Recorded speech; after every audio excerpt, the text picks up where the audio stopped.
welcome to my YouTube video. I want to share with you today the fragrance that I'm wearing. First and foremost, I'm wearing Janoon from the brand Al Haramain.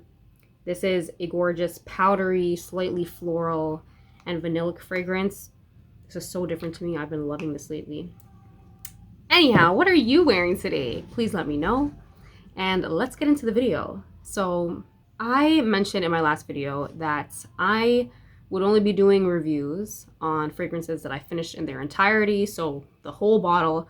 However, I was thinking, what if I've tried and tested a fragrance, haven't exactly enjoyed it, but I have some information on it that I want to share so people get my side of the story? What can I do? So I was thinking, what if I make compiled videos of quick reviews for fragrances that I tried and tested in the last few months and haven't exactly enjoyed and maybe sold them off or traded them or whatnot. I've done exactly that with this video. I am going to talk about Neon Rose from the brand Floral Street and Lattafa's Opulent Oud. These are two fragrances that I've tried within the last few months and I haven't exactly thought they were great, haven't exactly agreed with them in their entirety, so I'm just going to share with you my thoughts.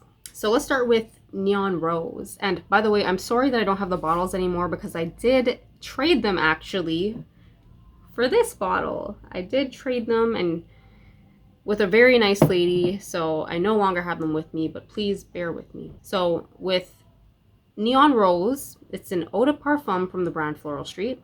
It's a super clean, super floral perfume. According to the website, this is what a rose would smell like if it were neon. And what I love about this brand is that they use gorgeous visuals for their packaging and their bottles. It's so beautiful. I haven't seen packaging and bottles quite like theirs. And additionally, their products are vegan and cruelty free, certified by the Vegan Society and PETA with sustainably sourced ingredients. So that is wonderful that they're thoughtful, and you can really see that with their packaging. There's cardboard and paper, there's no plastic.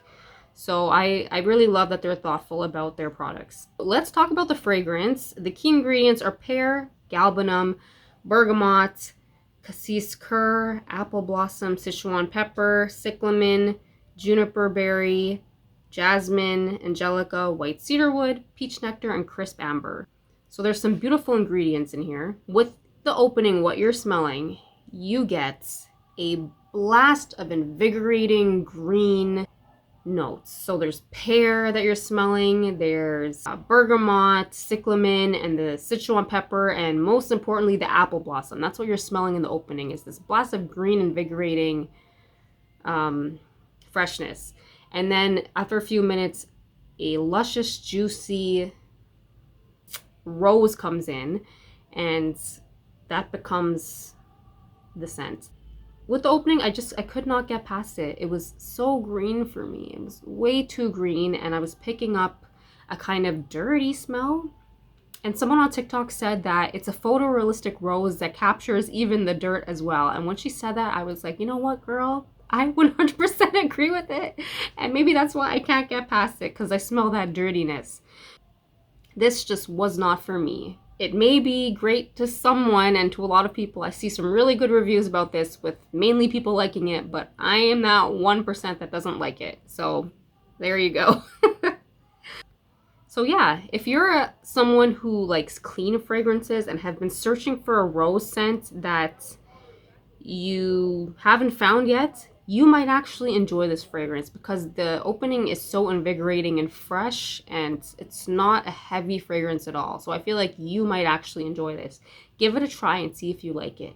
The only thing that I also have to let you know is that considering this is an eau de parfum, the performance of this is not impressive. In my opinion, eau de parfums should last at the very least 4 hours. But on your skin, well, on my skin, this lasted half an hour, and then on my clothes, 3 hours. So not that long. I didn't like that at all. So I just had to get rid of it. So that's what I have to say about this fragrance. Let's talk about Opulent Oud from the brand Lattafa. So Opulent Oud is marketed as a unisex fragrance. And the notes in the top are citrus, florals, and saffron, middle notes of amber, oud, and caramel, and base notes of resin, musk, woods, patchouli, and vanilla. I have been on a little bit of a journey with this one. A year ago, I opened it for the holidays. and I was like, who is playing music outside?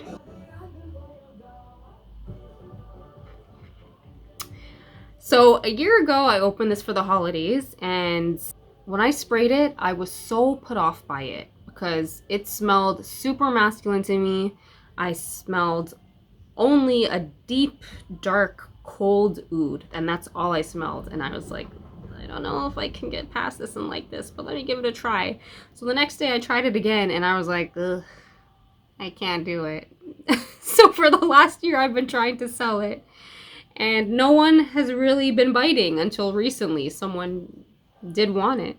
So I just gave it a little spray again to see that I for sure wanted to give it away, and to my surprise, the fragrance completely changed. It actually developed some complexity and became unisex. So if you have this fragrance and you tried it one time when you opened it and you didn't like it, you might have to wait a year or a few months to see the fragrance change, because that's what really happened.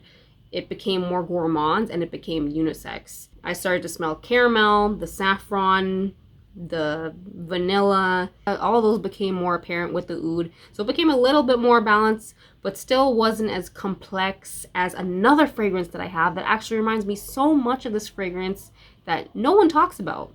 This smells like another fragrance from this brand called Sheikh Al Shiyukh Luxe Edition. And that fragrance I love so much. It smells so much like this. It's just Opulent Oud is less complex. And Sheikh Al Shiyukh, you smell more caramel, there's rose, and it smells a little bit more gourmand, and there's smokiness. So I love that so much, that fragrance. This is less complex and not as good as that one, so that's why I wasn't the biggest fan of this. I feel like they could have done more with this fragrance. But if you're someone who wants to dip their toes in oud and don't want to spend too much, this is a good fragrance. I do recommend that because it's not too expensive. And then on top of that, I have to give them credit for the longevity, projection, and sillage of this. The performance of this fragrance is pretty good for the price. So I do have to say that. But yeah, it wasn't entirely for me, and I'm better off with my Sheikh Al Shiyukh. So I hope that I gave you some clear information about these and that you are now able to decide if you want them for yourself. Thank you so much for watching. Please let me know what you thought, and if you've tried these fragrances, what your opinions are, and have a fantastic day. Bye.